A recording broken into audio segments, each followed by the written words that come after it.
Good evening. Good evening. Welcome to the sexual miseducation of black men. I'm AB Bracewell, and I'm going to give it a few minutes for you guys to jump in and join us. I'm so glad that you can join us for this conversation tonight. Hopefully you've seen the flyers, you've seen the messages, you've seen the posts, and you guys know what we're going to talk about.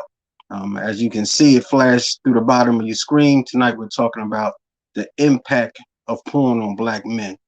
The impact of porn on black men. So just leave me a comment. Say hello. Let me see where you're chatting from, so I can know that your comments are popping up as well. Um, Maybe so I don't have to adjust my settings. So let me know who's in the room and who can hear me and who can see me. All right. I'll give it a few minutes. See if I can. If I have to adjust my settings, make sure I can see the comments pop up. Please, as you come in, say hello. Say what's up. Let us know where you're watching from. Tonight we're talking about the impact. Okay, I can see. Okay. Tonight we're talking about the impact of porn on black men. So this is the first episode of this series that I'm doing. Maybe you've seen me do other series on Ready for Relationships, but I decided to not change my direction, but to kind of look at it from a different lens, a different aspect, um, especially the aspect of the black man. I feel that we definitely need a lot of help. We definitely need a lot of direction.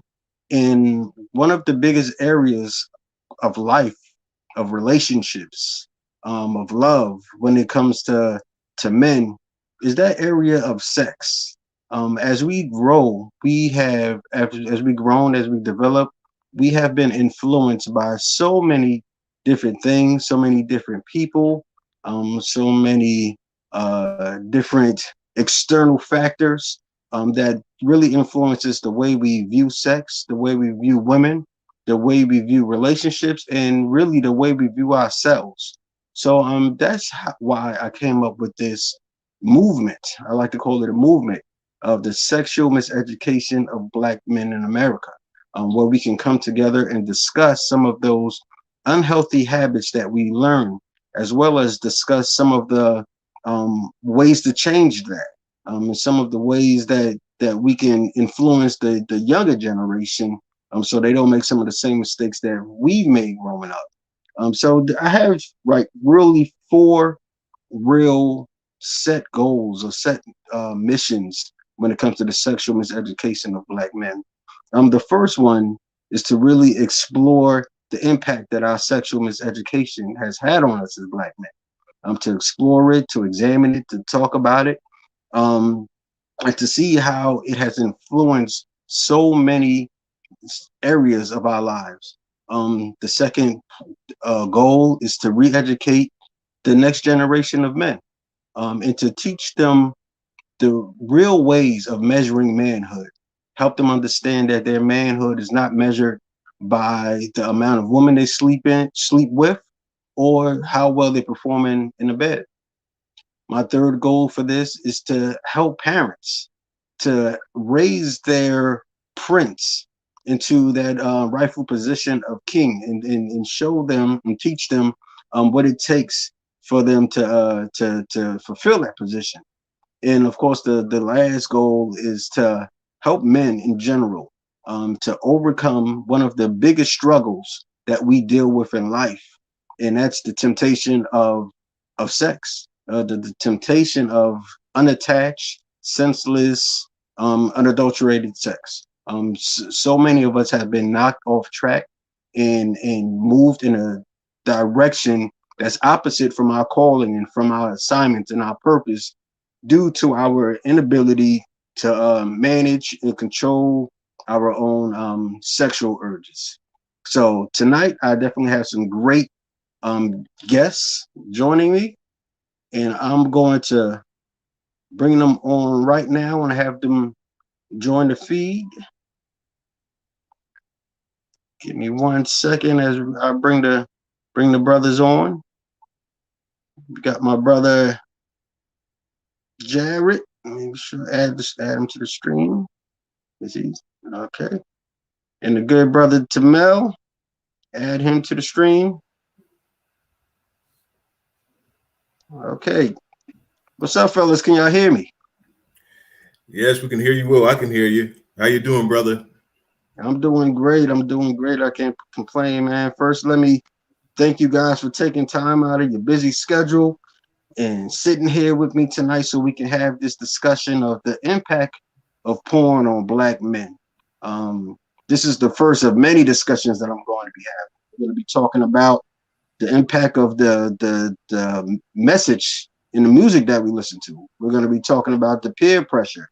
We're going to be talking about the hurt that we cause due to some of our unhealthy sexual habits. We're going to be talking about the hurt that's inside of us that causes us to use sex as a coping mechanism a lot of the times. And it's going to go on and on. But tonight we're talking about the impact of porn on Black men. And, you know, it's an honor and a privilege to have you guys with me because this is the first episode of hopefully many more. But please introduce yourselves before we even jump into that conversation. I guess I'll go first. I'll go first. What's up, JB? What's up, my man? Um, but my name is Elder Tamel Brown. I am the founder of Fruit Bear Ministries. I'm also the founder of Single Saved with No Kids. And I'm also a singer-songwriter. And so I'm coming out with a single. It's called It's All About You. So God is doing some great things in my life. And I'm just honored. Thank you, Brother A.B. Bracewell, for allowing me to be a part of this discussion. I'm honored. And I'm looking forward to having this discussion because I believe it's an important one. And I definitely want to be help and to be able to assist the youth in making better choices and decisions. And so I'm definitely glad to be here with you guys tonight. Absolutely. Thank you. My name is Jared Bargady, and I'm actually a moderator and administrator for a lot of different Facebook groups and YouTube channels as well. And we constantly have these type of conversations. So, well, hopefully, what I bring to the table tonight, or hopefully, I'll bring to the table is a different perspective from a secular point of view, and also from a ministry type of view as well. So, hopefully, we'll try to tie those two together so we can reach as many people as possible. So thank you for having me this evening. I thank both of you guys for being a part of it. So I'm not going to keep you all night. So we're just going to jump right into it. First question I have for you guys. When you think about young men or even ourselves growing up, what would you say was the biggest, what was the biggest or who was the biggest influence on what we learned about sex growing up? Go ahead, Tamel.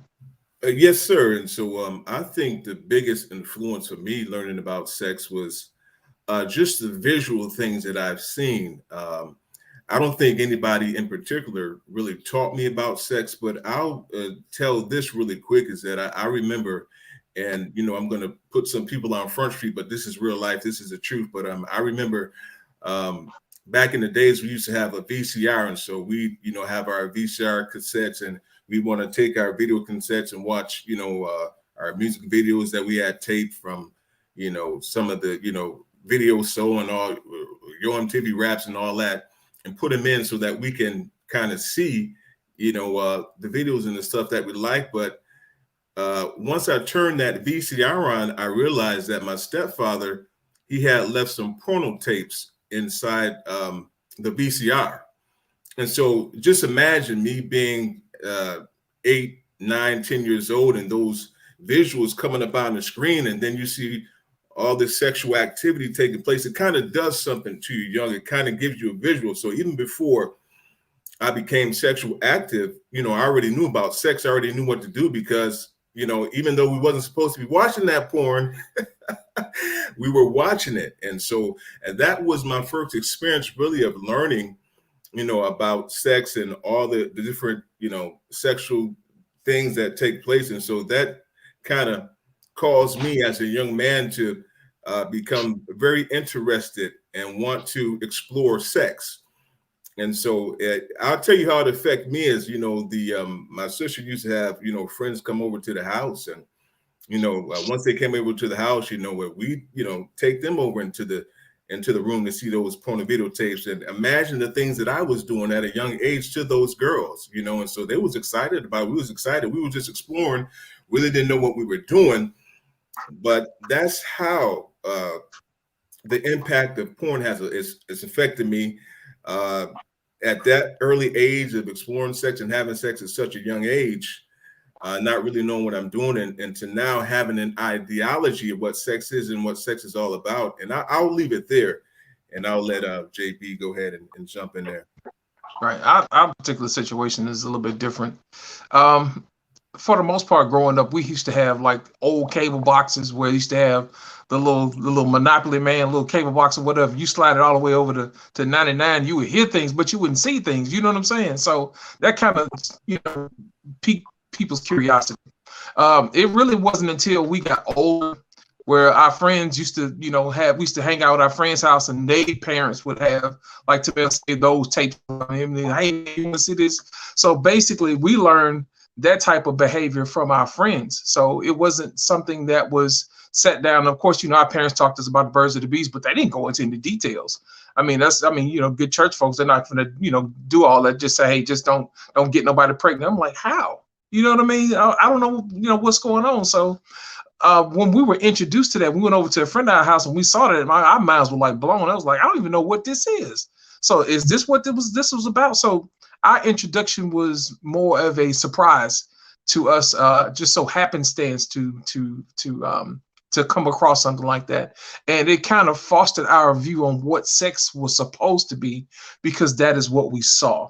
So that basically said in our mind, okay, if this is supposed to happen this way, then I guess this is the way it's supposed to go. You know what I mean? So in every encounter after that, you kind of model your behavior after what you've seen. So those are some of the things that I think that affects your mindset on sex between man and woman, and how that happens. And you paint a certain picture in your mind of how that's supposed to happen. So our friends was one of those things that actually set the tone for stuff like that. Yeah. Listen, for me, like I can remember it like it was yesterday. I probably was like 10 or 11 years old, and it was during the summertime. I remember playing outside. My mom calling me, telling me to go get my big brother. I told her, listen, I don't know where he is. She said, go check at his friend's house. Might be right down the block. So I walked down the block, rang the doorbell. Nobody answered the door. To my surprise, the door was unlocked. I opened the door, quietly walked up the stairs, quietly opened the door to the room that my brother and his friend usually hang out and play video games. And boom, it was right there on television. It was watching porn. It was a black woman with big breasts, big butt. She was getting all types of stuff done to her, getting twisted and flipped, and on her knees, on her back, everywhere. And, I'm like 10 years old at the time, and this is my first real exposure to what a woman's body looks like, and what sexual intercourse looks like. So you can imagine how those lessons kind of stuck with me, because it wasn't that one time that we sat there and watched it. For the rest of the summer, my brother and his friend was up there watching, and I was right there watching with them. They just told me, hey, sit down, shut up, and don't tell nobody we watching this. And for the rest of the summer, every day we watched this. So you can imagine the lessons that was implanted into my mind about what sex was, and what should be done during sex with a woman, and what we should do with a woman after sex, and all those things. So I see we have some similar stories and we have some different stories, but from what I'm hearing, the initial education that we all received wasn't healthy, and it probably wasn't appropriate, and it wasn't from a credible source as well. Right. So when we're talking about you guys had a thought? Yeah, here's my thing about that. Back then, all of us had situations where we saw it on videotape. Well, guess what? these kids have access to the internet. And they said about 25% of internet searches are for pornography. So imagine how the access to something like that would have on the psyche of the people, and never to having to know what that does to your body. It's one of those situations where it makes you wonder, because we came up a certain way, we were introduced to a certain way, but these kids have access to it. And there's really nothing in place to stop them from doing that, unless your mom or dad put something, on your browser or something like that over your whole network to stop that. But kids have cell phones these days, and their friends have cell phones, so it's kind of hard to monitor stuff. So kids are actually being exposed to things like that, and parents don't even know it. 24-hour access to it. Right. So my next question is for the young man that grew up with pornography being his first sexual education teacher. What type of sexual script do you think that writes in a young man's mind about how sex is supposed to go, how women are supposed to be treated, and actually how he sees himself? And we all have a certain script. I once read something. It was a study that was done years ago by a psychologist, and the study was to measure how men and women feel sexual intercourse is supposed to go. For the most part, everybody agreed that men and women meet. It start off by kissing, then it start off with touching, and then and then you go into sexual intercourse, and then you have orgasm, and then it's over. But for the man or the boy that grew up watching pornography, his script might be a lot different than that. What would you say his script is? What was written in his mind after watching pornography? I think that in some the minds of some of the young men, when they see that, is that it kind of, when you look at porno, there's not a lot of foreplay that takes place when it comes to porno. So as soon as they get into the door, that porno scene, they're going right at it. So I think it affects a young man's mind to look at the sexual act as, hey, there's no foreplay, there's no kissing, no hugging, and they have a warped mentality of how the sexual encounter is supposed to go. And I think in some cases it causes young men to lose respect for women and to look at women as just sexual objects and not, respect them in the way that they should because of those images. Because in those porns, these men are doing all kind of crazy, freaky things to these ladies. And so when that gets into a young man's spirit and he continues to watch that, he's going to want to do those things. And some of those things that they do in the pornos, a lot of these ladies are not down with, they're not with it. And so it can cause a lot of confusion in the minds of a young man. And it can also cause that young man to lose out on some quality relationships because he doesn't have the great level of respect for women. He's just looking at them as sexual objects, doesn't respect them. And, he just, when it comes to, how when you're dealing with a woman, there's a sensitivity there. And actually, you have to stimulate a woman's mind as well, especially if she's interested in you. And even before the sexual act, her mind has to be stimulated, not just her body. And so when a young man is unlearned in those things on how to treat a woman, how to kiss her, how to finesse her before it comes to the sexual act, it can just be wham, bam, thank you, ma'am. And, a lot of women are not going to be pleased with that. And it's not just for our sexual gratification, because porn shows just the men getting all the sexual gratification that we can get from these women. They're running trains on these women, double penetration and all that. I know because I watched porn before in the past. I've seen it all since a child. And so when they see all that, that's what they think women are supposed to do. And so I think it kind of causes young men in some aspect not to look at women in the right lens and not to have a lot of respect for them when they see those images and those things taking place in the porno videos. Right. To point out some things that Tamel said is it also teaches men to be selfish. And what happens is that growing up, men are socialized to find out who's the best. And what happens is there's a pecking order amongst men to try to find out who's the alpha. And then what they want to do is they want to see who's the man, how many different women they can sleep with. And sometimes society may paint even pictures outside of pornography that may feed into something like that. When it come up in the 70s, we used to watch movies like The Mac and stuff like that, and all kind of other stuff. And basically, that would foster a mentality that the more women you have, the more valuable you will become as a man. So what happens is those men actually look at women as a scorecard. You know what I mean? Oh, I slept with this girl. I slept with that girl. And what happens is you leave a whole wake of women who have all type of problems after that. So what does that do? You see what I'm saying? So what happens is over time, we've watched our population go from being, 80% married to the exact opposite, where we have 80% of children being born out of wedlock. So that actually does something to the family structure when the father is not there in the home, basically teaching his son to be a man. So there are different things that get left out when a child is exposed to things like that, or young men are exposed to that. They're not teaching them responsibility, or if they really get somebody pregnant, what are you going to do now? And there's also some spiritual repercussions that also have to take place with that as well. How well does that sit with your spirituality? You know what I mean? We're more than just physical beings, but also spiritual beings as well. So when we open ourselves up to sexually transmitted diseases, we also open ourselves up to spiritually transmitted diseases.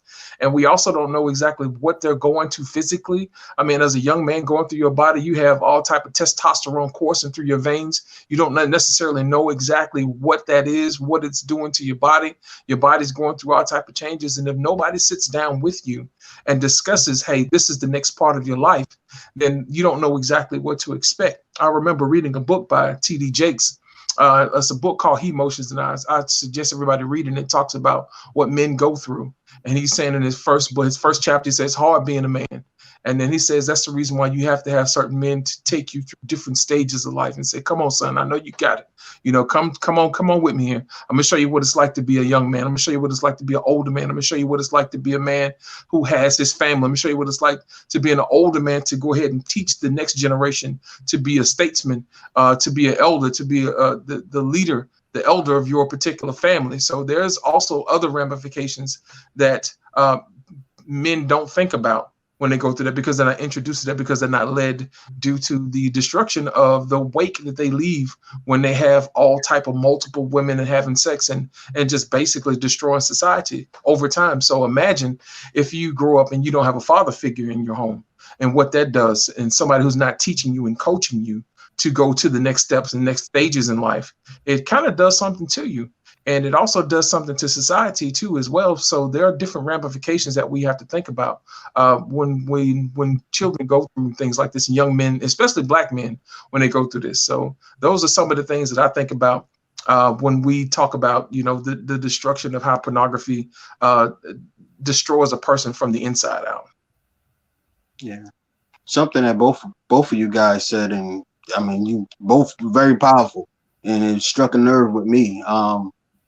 What you guys were saying about, what Tamel is definitely saying about how women become objects, and what you were saying, JB, about how we often measure our manhood about with the amount of women that we get. And you put those two together, our hypersexuality and the way that we are taught to measure our manhood. That's how women become sexual objects, because they turn from being people to just being something that we can gain, like another notch on our belt, in order to give us a certain level, a certain status, a certain reputation, to be celebrated in a certain way. And so we don't even look at them as individuals, as people anymore. They're just a means to get to a certain level in society or amongst our friends group. And so, that's deep, man, what you brothers are saying. I posted a similar question in the group, and I wanted to read some of the comments that the brothers said in this group, just about pornography in general. One brother said, I think it sets up unrealistic expectations of our wives and significant others. Your partner will probably never live up to the sexual behavior and performance most porn actresses do. We either give up porn or enjoy it without attaching it to our partner. Another brother says, porn has always been a fantasy, like a cartoon. For the individual that is having trouble telling the difference between the two, that is a mental problem. Another brother said TV is not real. It's just that simple. And the last brother said porn is fake. And once you realize and talk to women um, on what they like and what they don't, you'll be able to break down the scenes in porn. So as you can see, all brothers don't really think like us. There's a lot of brothers out there that believe that there's absolutely nothing wrong with porn. They believe they can separate the real from the fake, from fantasy from reality. Or some brothers just feel like it just has no effect on them. And if it does have an effect, it's not a bad effect. What would you say to the brother that thinks that way? I would say to the contrary. And I'll tell you why. Mhm. Your brain is wired in such a way that it is efficient. Your brain is designed in such a way that it is always seeking pleasure. Okay.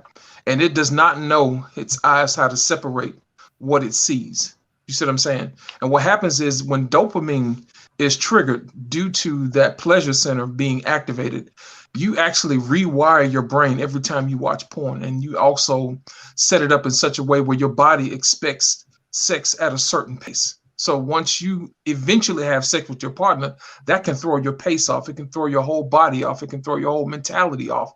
So when they say it is harmless, that's not true. The studies are still out on that. Let's say there may be beneficial things to porn or whatever, but for the most part, it actually has detrimental effects to you because it rewires your brain. And I know we like to think that we have total control of our bodies, but there's some functions in our bodies that we do not control, such as breathing, blinking, that type of thing. So when we see something, we wire it, and even the Bible talks about that. So a man thinketh, so is he. So those things that I'm talking about are one of the things that many people don't think about. It's the unconscious and the subconscious things that are being programmed in us without us being even knowing it. I agree wholeheartedly with you, JBI. You made some very good points about how porn affects you, but I want to come from a Christian perspective. Of course, I'm a preacher, but I want to come from a Christian perspective and tell you why some people would say, some men, I've heard a lot of different things, and we're going to tap into this thing as far as a lot of men, because you know what the Bible says about marriage being honorable and all. And so in the bed undefiled, and so whoremongers and adulterers, God will judge. And so a lot of brothers and sisters, they are trying to live a life pleasing unto the Lord by not having sex, by not, committing fornication to sin.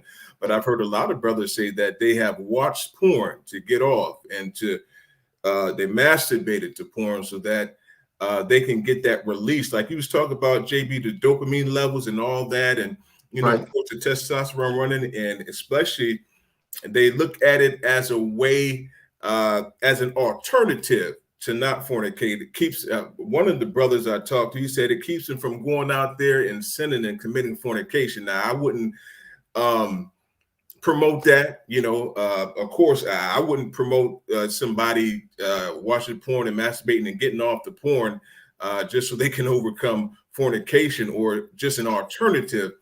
But those brothers who think that way, I can certainly understand it.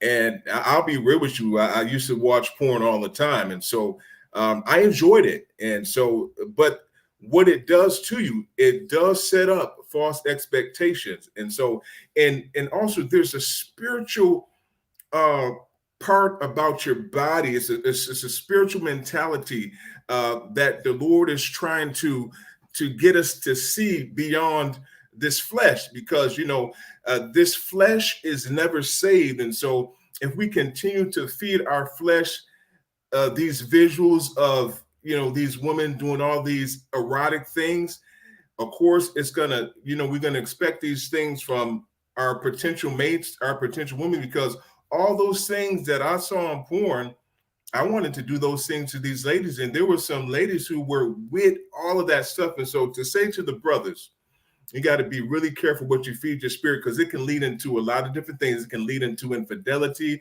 It can lead into some problems. When you do get into a relationship, you may want to do some things sexually that you saw on porn, but it's not really realistic that a woman is really going to do, because I've seen some really vile things, some stuff that I don't want to do. And so I think it sets a false expectation.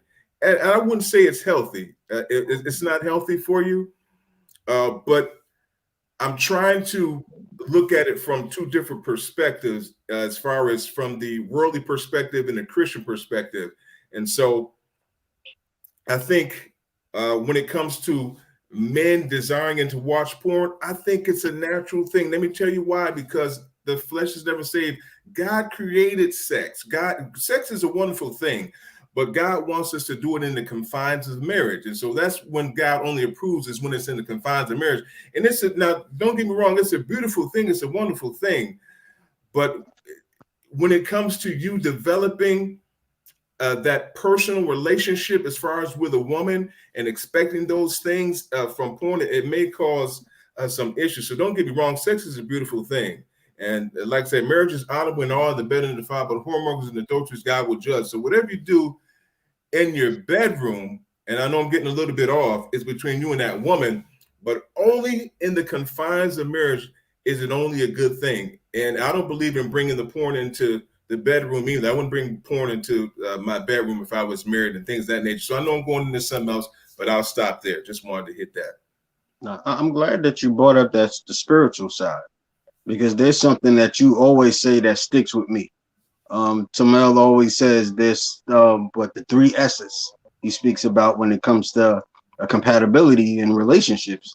But it's the spiritual compatibility, social compatibility, and sexual compatibility. And that always sticks with me. So my question, now that we're on the spiritual side of it, will be, what's the dangers for a Christian man that has built his expectations and his standards on sex from watching porn?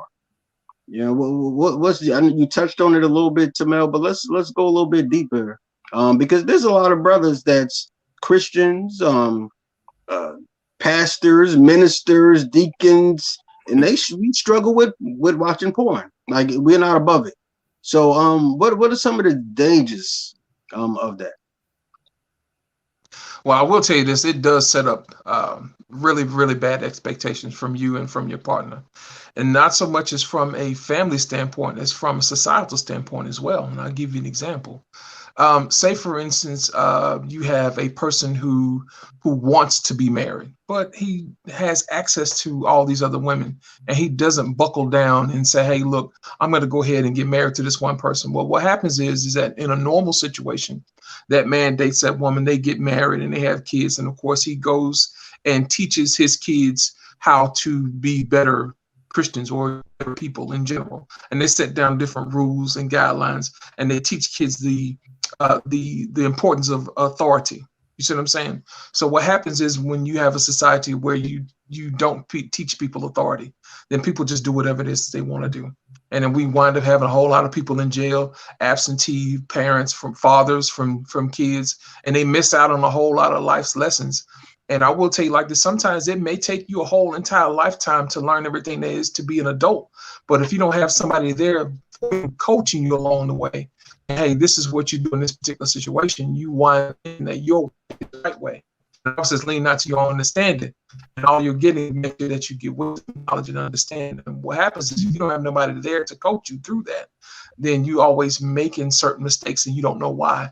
So as far as having the effects of pornography does, it short circuits the reward system for a man to want to do for a woman and to do for his family and sustain society. That's the reason why we don't have blacksmiths, because there are no wives for blacksmiths. You see what I'm saying? There's no more iron workers and things like that. I mean, you may have a few, but it's not like it used to be. You know, in our community, we used to have thriving businesses, from banking all the way to blacksmithing. You know, anything that you needed to have done, we had people to do that. So what happens is, if you don't have a reward system to pass down a trade, economically, it affects the community. And what it does is it puts an unfair strain on a man who's supposed to protect and provide. And what happens to a man if he cannot provide? We already know what they say: a man don't work, don't eat. And we already know sisters don't want gentlemen who don't have money and who cannot provide and who cannot protect them. So what that does, it leaves a man in a very, very particular situation where he's questioning his manhood because of his worth and what he's able to provide. So from a societal standpoint, yes, it is very dangerous, because it destroys your reward system for wanting to create a prosperous family. I agree with that. I totally agree with that. I'm sorry, AB. Before you jump in, you know, both of you guys already know that we have another special guest, That's right. waiting in the wings, and she's been watching our discussion. She's been listening. She's been taking notes, and she got some questions for us. And she's going to give her input, but she's also going to put us on a hot seat. So I'm gonna bring her on to the live right now, Miss Kia Emerson. Let's welcome her. Hello, fellas. Good Hey, afternoon, Kia. good evening. Hi, everybody. How you doing? So I know I'm you've been blessed. Thank listening, you. you've been watching it. Yeah, you've been listening, watching, and I know you got some thoughts and some questions. I do. Tamel, okay. Look, I'm gonna allow Tamel to answer that question, and then the show is gonna be yours, Kia. Okay. Okay. So whatever you got for us, just shoot it out. But go ahead, Tamel. Okay. Yeah, I'll be real quick. I'll be Question. real quick. I'll be real quick. But I think that, you know, when a person is living a life pleasing unto the Lord Jesus, and we are not having sex, we are not committing fornication, we are spiritually and naturally, the natural man is unbalanced because it is, you know, at a certain age and a certain time, and you can, you know, contact medical doctors and ask nurses and medical doctors. It is important for your body to be performing a sexual act. It's healthy for your body. It really is healthy for your body. And at a certain stage, I think a lot of men and women, they go to pornography, like you were saying, the deacons and some of the ministers, even a lot of men watch porn, is because you're so unbalanced. You're unbalanced naturally. You're not getting anything physically or sexually because you may not, you know, have a wife, or you may not have a girlfriend. So you turn to that porn. But it's important that we seek God and that we pray that God will lead us and guide us to the right women and men to be our mates, so that we can get married and we won't be so unbalanced naturally. We're getting all the spiritual food from the Word of God, and we're growing in Christ. But that natural man is suffering. You're going to suffer in the flesh if you're not committing fornication. You're going to suffer in the flesh. But I think, you know, you got to stay before the throne, stay prayerful to overcome, you know, those urges to watch porn, and especially even being in the presence of a woman. I think that it has like a lot of different effects on the mentality and also the body and the mind. And I'll just leave it there so Kia can go ahead and jump in there and do her thing. Man. But I was honestly listening to you guys speak, and I was a little shocked to hear that pornography set an expectation for women. I was always under the impression that that porn was not necessarily an expectation, but it created a void in a relationship. So like if you don't expect your wife to be running trains and doing things like that, or doing certain sexual acts, you don't expect that from your wife or your significant other. However, if it creates a void in your sex life, because there are some things you don't expect her to do, but you know she's not going to do. So you look at these images to get that side, that freaky side that she may or may not have. So I wanted to ask, and I'll start with Tamel regarding the voids. What kind of voids or feelings of unfulfillment can porn create in relationships? I will say, like we were talking about earlier, and I always mention the three S's of compatibility: spiritual compatibility, social compatibility, and sexual compatibility. Now, the only reason why I'm mentioning that and saying that is now we're talking about the sexual compatibility, because, you know, as I always state, that it was always God's will for us to only have one partner for the rest of our lives. So it was God's will for us to never have sex, but our first experience to have sex would be with our spouses, right? So we wouldn't have anything to compare it to. So when you've watched porn and you've been watching porn and all these sexual things are going on, not just vaginal, but oral and anal and all these things. And so these things get into a person's spirit as you watch that. Now, if you've experienced things before you've come to Christ, and I'm speaking from a spiritual perspective, that as if you've been sexual before marriage, then you're going to have a sexual expectation. And when porn is also you got those images in your mind and you have that expectation that this is what women are supposed to do, then you're going to have an expectation. And even now, I would say for myself, I have a sexual expectation now because I've been so sexual in the past. And if a woman is not sexually compatible with me, then I'm not going to get into a long-term committed relationship with her. And that's the sad reality. But I've experienced some things that I enjoyed sexually. And the worst thing in the world is for you to be in a marriage or to be with somebody, and then you have, you desire some things sexually and they just are not with it. They don't want to do it. And so that's why I always say, have this sexual conversation before you get married. Even if you're not having sex, have that conversation, be in depth with it so that you can be on one accord, because it can affect you in a negative way. And you can put all these expectations on your wife or your husband, and they're just not able or capable of fulfilling those things. But I'll say that. Okay. Yeah. Gerard, did you want to make a comment on that before I ask the next question? Yeah. In certain situations, like Tamel said, you can expect certain things from your mate, and putting unrealistic expectations on somebody does not foster a thriving relationship. What it does, it puts up walls and barriers for you guys not to have hard and honest conversations without judgment. And I think a lot of times when people bring up certain topics, they either get shamed out of talking about it, or they're made to feel guilty for having those particular urges, instead of saying, hey, look, this is what I'm feeling. This is what I would prefer.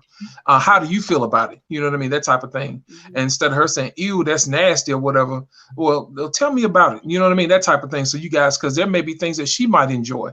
But if you have a barrier where you guys don't have a situation where you haven't had a history of being open to each other, then it does hinder the relationship. A lot of divorces end because it's, like Tamel said, sexual incompatibility. And 9 times out of 10, that's because we didn't set the atmosphere or the environment to have open dialogue and conversation. So yes, I do think that having those different expectations of watching pornography does not set the tone for open dialogue between a man and a woman, or husband and wife.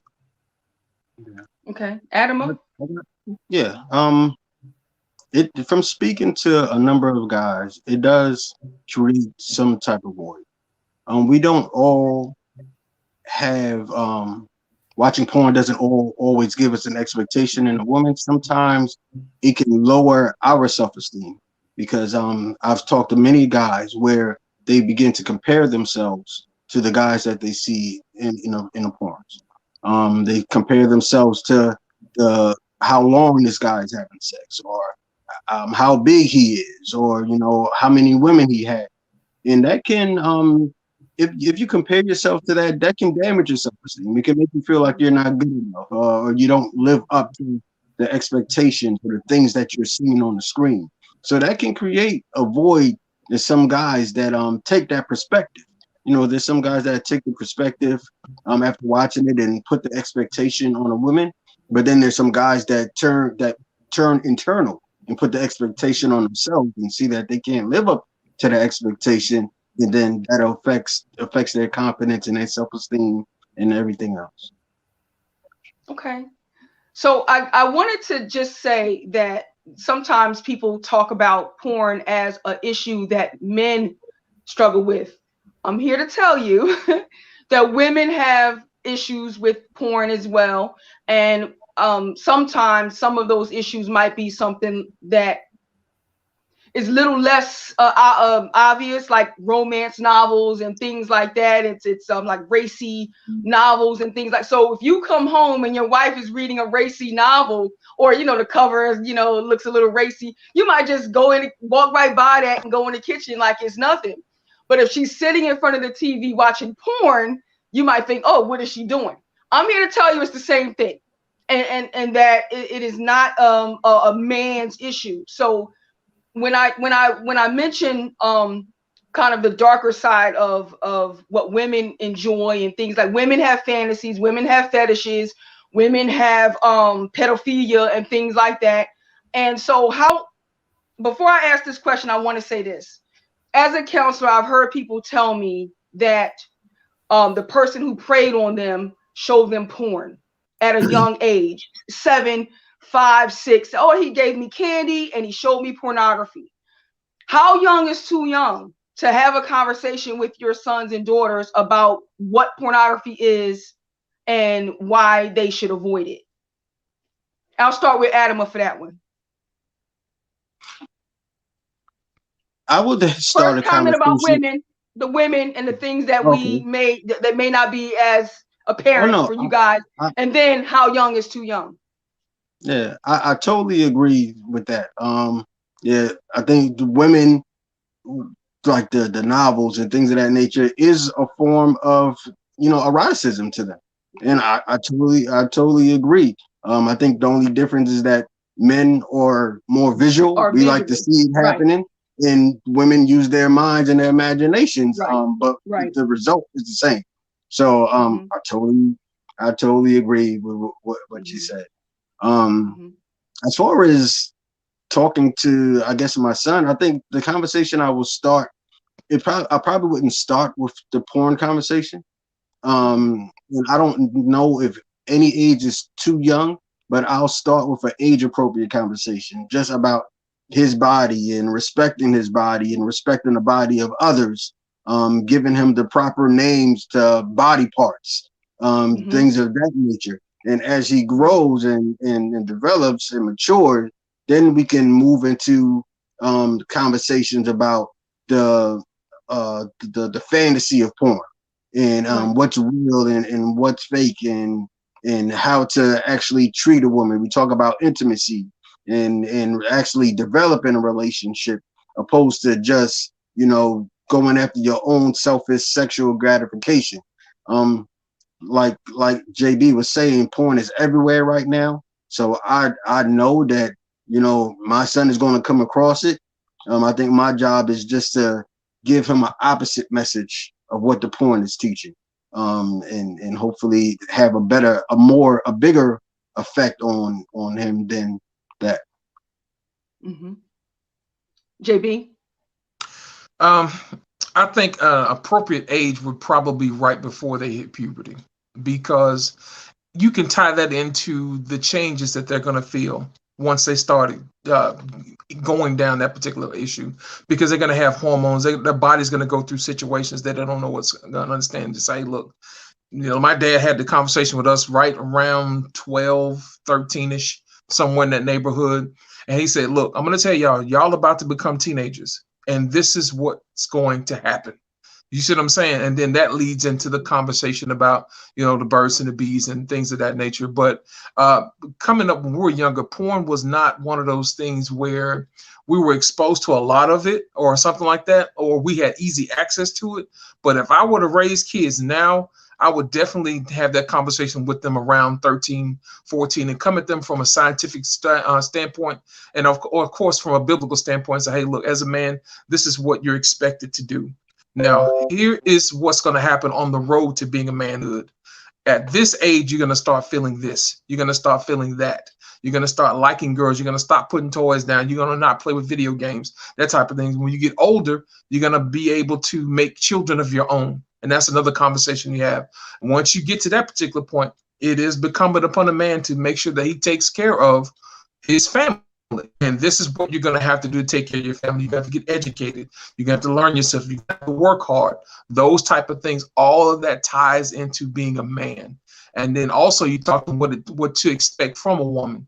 You don't want to put yourself in a situation where you become whatever it is you need to be a man, and then you pick somebody who is not suitable, a suitable mate. You see what I'm saying? And that's another conversation to have. Okay, this is what women expect out of a man, that type of thing. So you can lead into that conversation. But like I said, it takes a lifetime to guide a person to where you need them to be. And I think that an appropriate age is right the beginnings of puberty, around 11, 12, 13, somewhere in that neighborhood, before they start experiencing that. So, okay, I can see dad told me about this, or mom told me this was going to happen. So they're not shocked or freaked out or scared, because 9 times out of 10, when kids are scared, they're not going to come to you.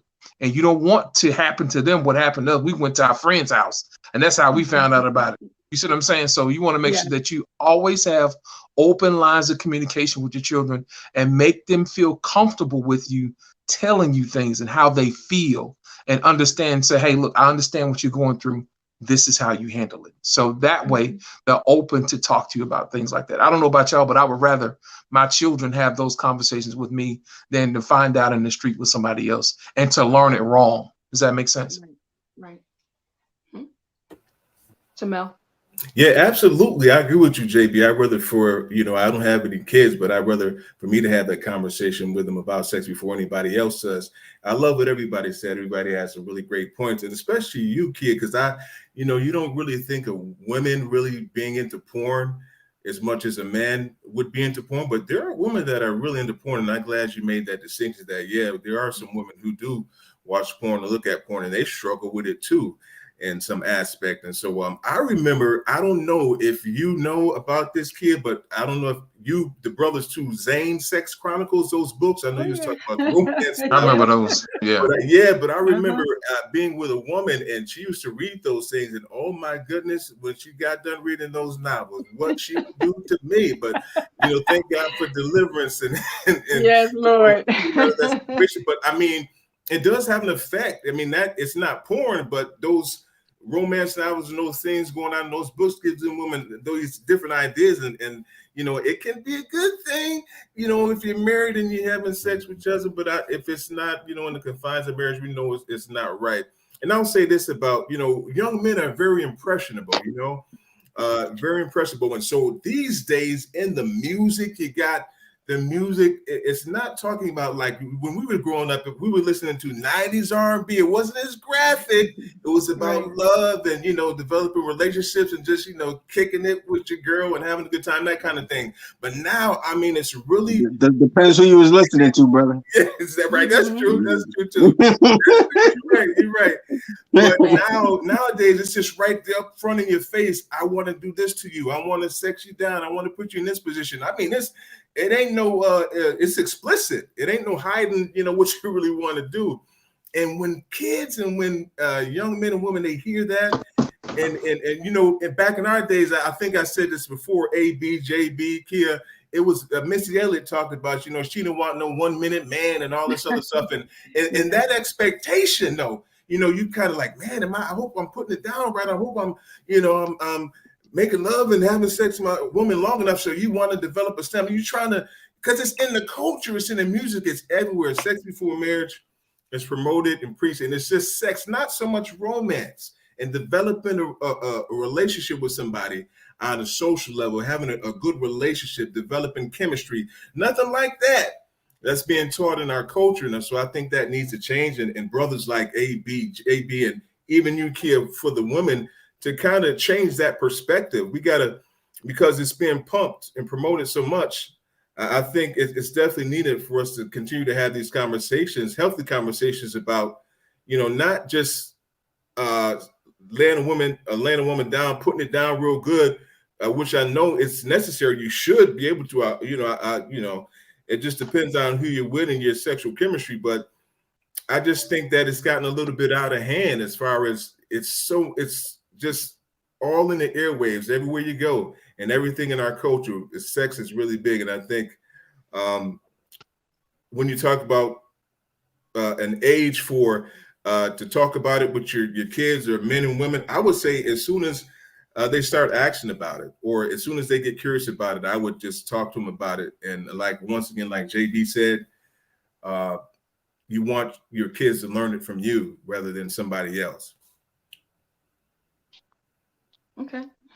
I wanted to ask, because one of you mentioned pornography as a coping mechanism, like an unhealthy coping mechanism for a number of things, stress, insomnia, whatever. I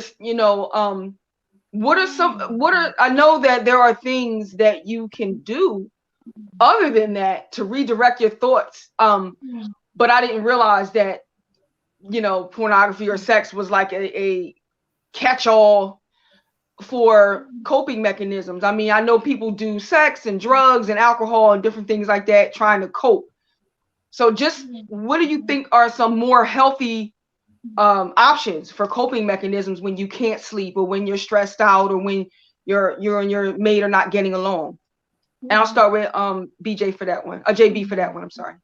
Well, here's the thing. What people don't realize is that your body has a natural mechanism to release on its own. It's called nocturnal emissions. And one of those things, if you go for a long period of time, your body is just going to say, hey, if you're not going to do it, I'm going to do it. You know what I mean? That's just one of those things. It's a natural release that kicks in. But as far as getting that off your mind, your body needs a release. Exercise is a good way to do that. To release those endorphins, to get those testosterone and hormones and things like that under control. So exercise is one of those things that we can actually use outside of sex to actually mitigate things like that. But for the most part, technically, we're supposed to be married doing that type of thing. It's a safety place. It's where you need to be. It's where you should feel safety. And there's also a mechanism where we are wanting to connect with someone. You know what I mean? Sometimes it may not always be sex. Sometimes it's just knowing that somebody's there for you and somebody you can talk to. And I think a lot of times people use sex in places where they should be using that, where they connect with somebody on a deeper level than sex. And I think sometimes people use that in the wrong context. So sometimes if you have your mate or whatever, sometimes you just want to be close to that person. It may not always escalate into sex, but it'll actually subside, something like that. Hugs, you know what I mean? That type of thing. Those things will actually assist with that particular urge. Or if you exercise, it assists with that type of release. So it doesn't necessarily have to put your body at risk, always having sex with different people or something like that, or doing something like that. But you have to basically know exactly what it is that you want. Sometimes you just may want to have somebody to talk to. And I think a lot of times people just use sex as a go-between to try to patch that missing piece that they're looking for, which is companionship. And 9 times out of 10, that's it leads to a particular place that wasn't needed. Does that make sense? Mm-hmm. Yes, it does. Yes, it does. So I know the show is just about up, but I do have one last question for everyone. We know that pornography has kind of a spectrum. You know, there's some, sex between a man and a woman, and it gets all the way dark to fetish and fantasy and things like that, and things that most people would be appalled by. Somebody's buying it, somebody's making it, somebody's paying for it. So there's a market for these dark fetishes and things like that. And I want to ask if there is a brother out there who has one of these darker, quote unquote, fetishes that he might be feeling feelings of shame and guilt about, that he can't really feel comfortable expressing to anyone, but there's these outlets in these dark places, OnlyFans and all these things, where that brother might feel that he, can fulfill these fetishes and things like that. What would you like to say to a brother who's struggling with pornography, fetishes, and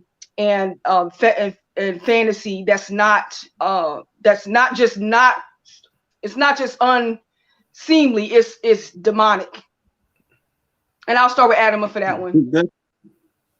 And that's the dangers of, or one of the dangers of pornography, is that you get desensitized to it and you feel like you need to take it to a next level.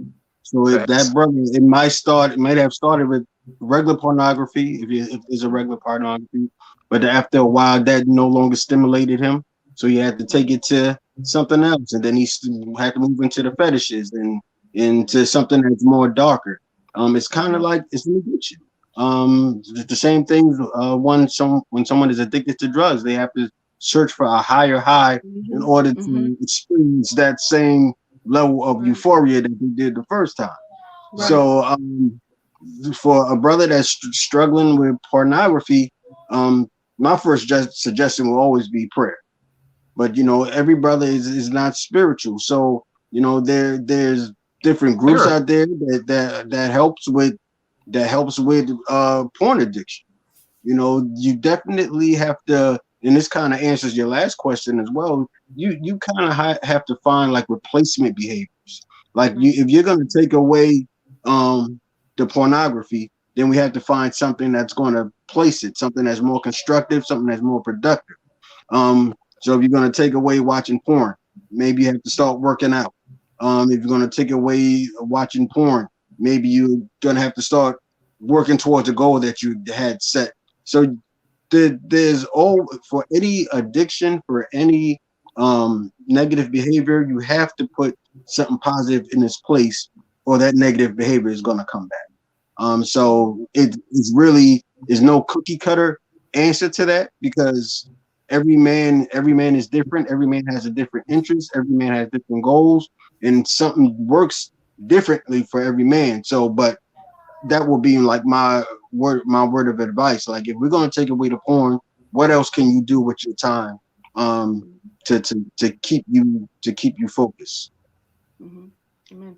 Brother Tamel, what do you feel about deliverance from some of these fetishes? There's a brother somewhere with 100 pictures of women's feet on his phone because that's his thing, and he knows it's bad, he knows it's weird, or whatever the fetish is, he knows it's off, but he can't get deliverance, or he feels like he can't get deliverance. What's your word to a brother like that? I think it's very important for people to have people who they can really confide in, somebody that they can really trust, who won't judge them or say, man, you crazy, you're sick for having these fetishes. So somebody that they can really provide a good, healthy perspective. But the main thing, and you're talking to an elder, that look, I believe he's going to have to call on the name of the Lord Jesus to get delivered and set free from some of these things that may be taking place when you talk about these different fetishes, and there may be some evil things, some demonic things, child pornography and all this ungodly stuff. And so, like, I think I love what JB and AB was saying about, if you keep watching it, you become desensitized to the regular stuff and get into some crazy stuff that is very demonic. So you have to have a made up mind, even myself.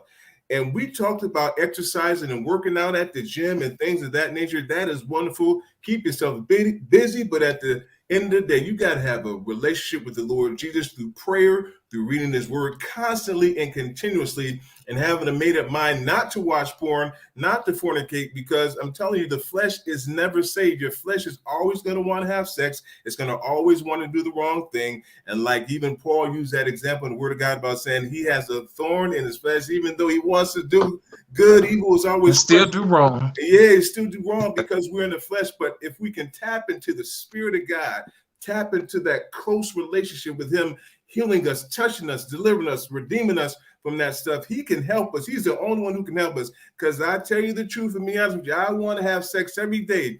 It takes a discipline and a made up mind to stay pure and to do what's right in God's eyesight.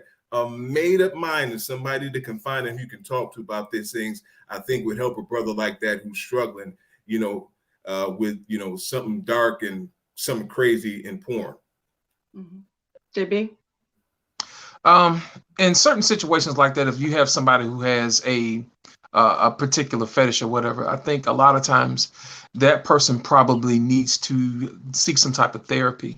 You know what I mean? Especially if it's something that is not a social norm. You know what I mean?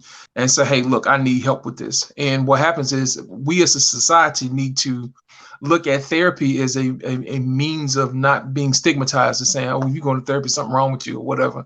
Or sometimes it could be nothing wrong with you. Sometimes you just need a checkup. You know what I mean? From time to time, from the neck up. We go to the doctor to get everything else checked. Sometimes we need to get our mental checked too, and to figure out exactly what's going on. Like Tamel said, sometimes you got to lean into that Bible, because that Bible's going to take time out to teach you why things are. It's always easy to tell people, hey, do the Bible, but you have to walk yourself through that and know the why. That's the reason I was telling you, just like the Bible is a letter from God, and he's our Father. You see what I'm saying? Just like I will want my kids to come to me, God wants us to come to him as well and say, hey, look, I know what you're going through. I put the urges in there for you. Let me tell you what's going on. This is what this is for. This is what it's not for. You know what I mean? That type of thing.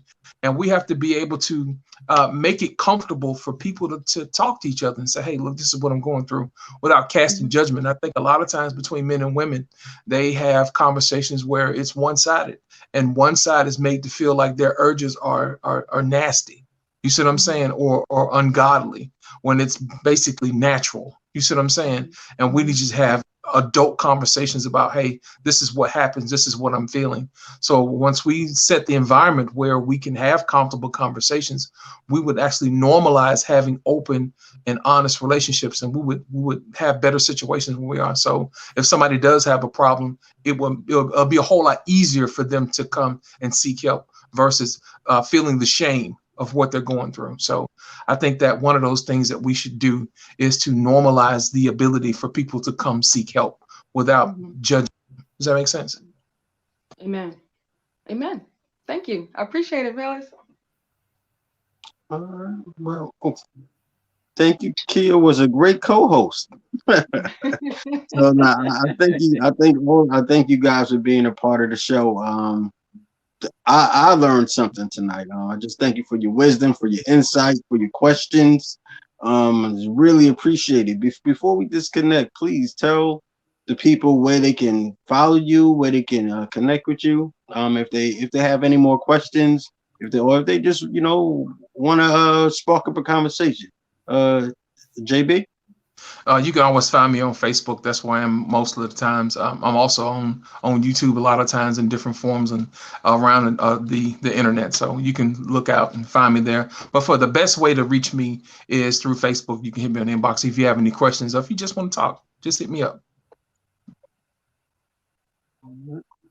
Kia. I'm Kia Emerson on Facebook. I'm Kia.Emerson on Instagram. And I just recently opened a TikTok account. I have like 2 things on there. I'm not really big on that yet. I'm getting there. But mostly I can be reached on Facebook Messenger. I'm a nurse. I'm a Christian educator. I'm a counselor. If there's anything that was discussed tonight, anyone have any questions, comments, concerns, please inbox me. I'll be glad to hear from you. And of course, I'm Elder Tamel Brown, and you can catch me. You can catch me on Facebook, Instagram, YouTube. Also, if you want to connect with me, you can hit my inbox on Facebook Messenger. If you want to talk about anything, if you need a person that you want to talk to confide in with some things, I can give you some spiritual insight as well as some insight naturally where you can get some encouragement and get some support and help. And so, yeah, just catch me on social media all over the place. Just type in my name, Tamel Brown, and everything will come up, music, ministry, and everything else. And once again, thanks, AB. Thanks for, having me a part of this discussion. I think it's very important. And I was blessed by everybody's perspective. Everybody, gave me something to think about, and I've learned something as well. I'm gonna go straight to Kia's TikTok and go see her do some dancing. See my one picture. I'm going straight there. One picture. Well, my name is A.B. Bracewell. This is the Sexual Miseducation of Black Men. And before we disconnect, I'm having an event. I'm planning our first event for this movement on February 26th, and I'm raising some funds to take a group of fathers and sons to an event. So if you're watching, if you are able to donate, please do. You can go to my GoFundMe page or you can cash at me. On February 26th, we're planning our first teachable moment event for the sexual miseducation of Black men. So that's it, man. Just thank you. I want to thank you guys again. I appreciate your time. I appreciate all the comments that was left. And come back. We're going to be doing this every Tuesday at 7:30. Every Tuesday at 7:30 Eastern Standard Time. Have a great night. Thank you.